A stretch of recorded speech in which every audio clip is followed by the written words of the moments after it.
কত মন নিবি? 150 মন।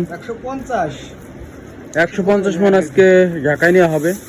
পেঁয়াজের দাম বাড়ছে, আমরা খুব খুশি। 700 মন পেঁয়াজ ছিল, এই 150 মন এখন যাচ্ছে এই চালানে।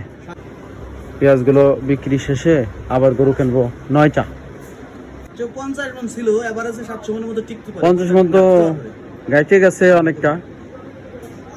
পয়সা না বেশি, কিছু শুকাইছে তো কাঁচা পেঁয়াজ হয় দিল।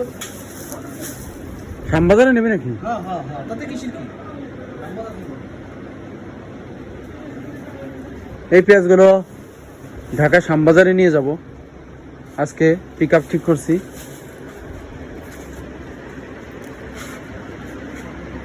দে দে কয় কেজি করে ধরতেছে রে?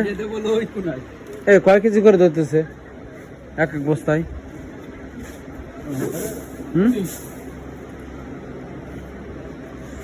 এক এক বস্তা 70-75।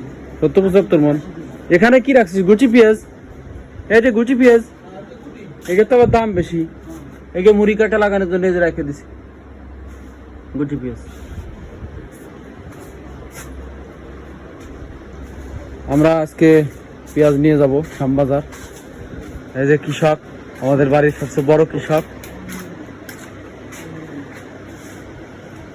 এই পেঁয়াজগুলো, এখানে তো গরু ছিল আপনারা জানেন, গরুগুলো বিক্রি করে ফেলছি, এখন পেঁয়াজ রাখছি। কিছুদিন পরে আবার গরু কিনবো, তার আগে অন্যান্য কাজ গুছাই নিচ্ছি।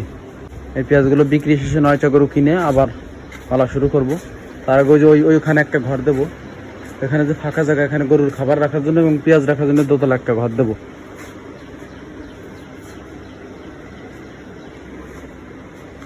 কত সময় লাগবে না সবকিছু ঠিক করতে? আর ঘরে বেশি সময় লাগবে না, ঘন্টা খানিক লাগবে না। তাহলে আর কিসের কি?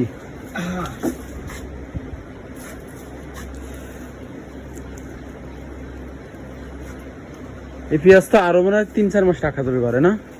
ভালো, কিচ্ছু হবে না। দেখা তো এই যে আরো 3-4 মাসের পেঁয়াজ গুলো ভালোভাবে ঘরে থাকছে, কিচ্ছু হয় না ভাই। বস্তা করতে হবে পরিষ্কার তো কষ্ট আমার জন্য।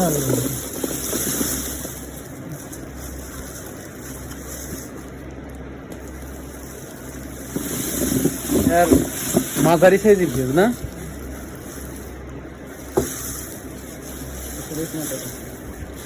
আর কি জানিবি তুই সারা পেঁয়াজ? আর কি জানিবি?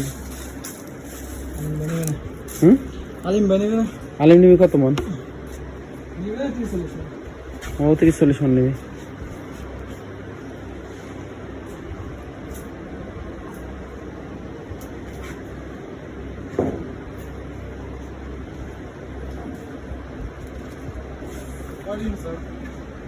আর কতটুকু আছে রে?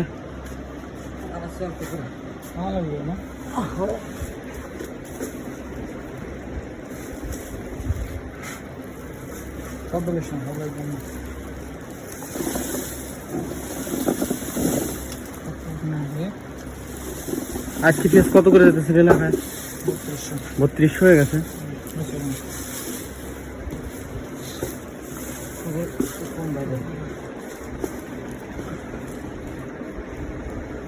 আর 1 ডিশ